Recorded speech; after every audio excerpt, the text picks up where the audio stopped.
Welcome to Scorched Earth and a shadow reading for Gemini, Sun, Moon, Ascendant. Now, this is something that I've been wanting to do for a long time, and for whatever reason, I've just decided I'm going to do it now. Probably because I received these. It's an oracle deck that I've been after for a really long time, and it finally tipped up 2 days ago. So, I think, personally, that just as we're born, with the negative and positive traits of our sign that comes in, so we are born with sort of a collective shadow. It forms part of the lesson that we are to learn, to work through, during our time on this planet. And to that end, because I'm all about, introducing people to their shadow and trying to get them to make friends with them, this is going to be a series of reads, very raw, very rough and ready, right? 5-10 minutes that kind of get you to look at a side of yourself that maybe you haven't considered before, right? Introduce you to the shadow, and then sort of give you a way to think about kind of moving through it, because what I want to do is A, get you to see that the shadow is there, B, work out the contents of your shadow, but be always thinking, right? Always thinking about what drives you, because sometimes if you do things without knowing why you do them, the likelihood is it's your shadow that is captaining the ship, right? Not your conscious mind. So, I'd love some feedback. I'd love to hear what you have to say about it. And if this is something that you want to see more of, then I'll work on getting them, longer and more involved and, more cards or that kind of thing. But for today, we're just going to pull 3 cards.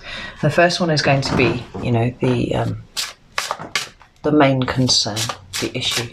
The second one will be the root cause of that thing. And then the third card will be the recommendation. Right? It's going to be uncomfortable. It's not going to be bits of you that you want to see. But ultimately, if you want to integrate your shadow, this is where you have to start. Right? Lean into the discomfort.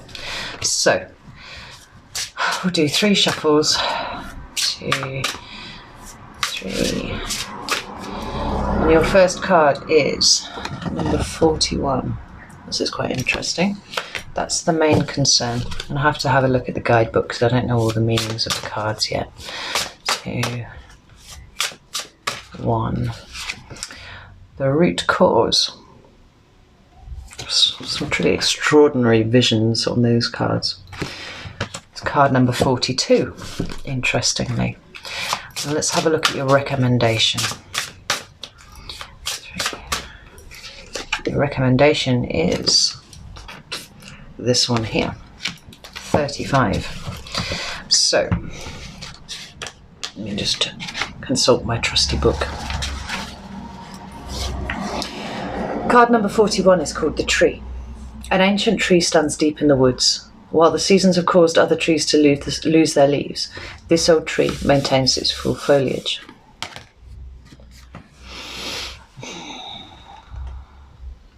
And the dark meaning of this is jealousy, envy of another's success or social standing, trying to bring someone down to a deplorable level in order to feel better about oneself.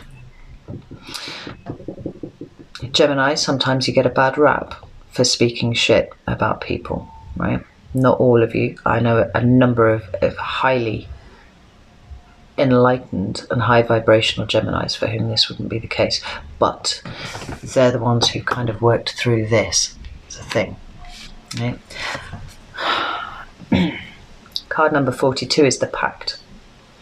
The Frau and the devil meet alone in the woods to seal their evil pact. Their handshake is binding, and the agreement made tonight will last until the end of time.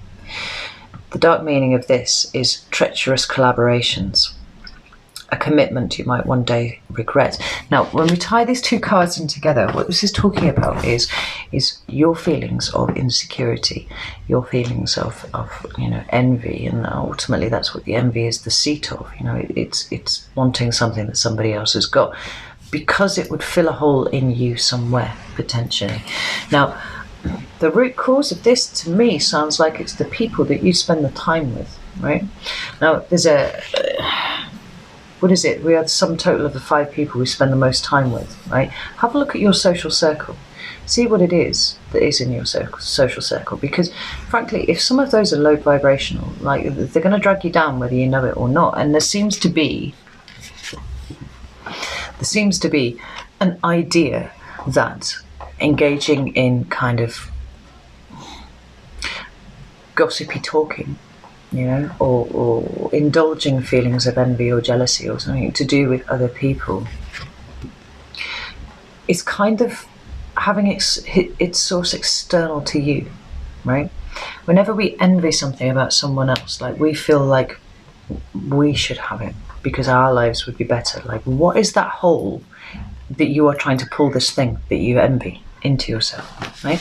Look at that, examine that, and examine your friendship group. I heard that really strongly, right? Because there are some people knocking around with you who are not good for your energy, not at all.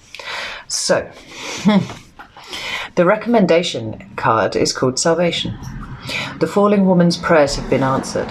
3 winged souls swoop from the stars and rescue her, taking her back to the top of the tower where she will find herself safe and sound. The meaning of this is having a strong support system, right? Gemini, look at the people that you are spending time with, right?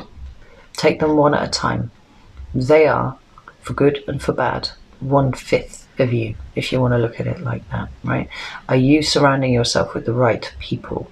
Or are the people that you are surrounding yourselves with kind of appealing to your lowest common vibrational denominator, right? Really important that you give it a little look, have a little think about it, right? So I'm going to leave it there. Give me some feedback. Like I said, like, I'm not familiar with these cards, but I can see them being a really effective tool moving forwards. But if I'm going to structure these as proper shadow readings, then I will be bringing in other decks and I'll be doing something, you know, a bit more intense. But for the time being, think, and I'll see you soon.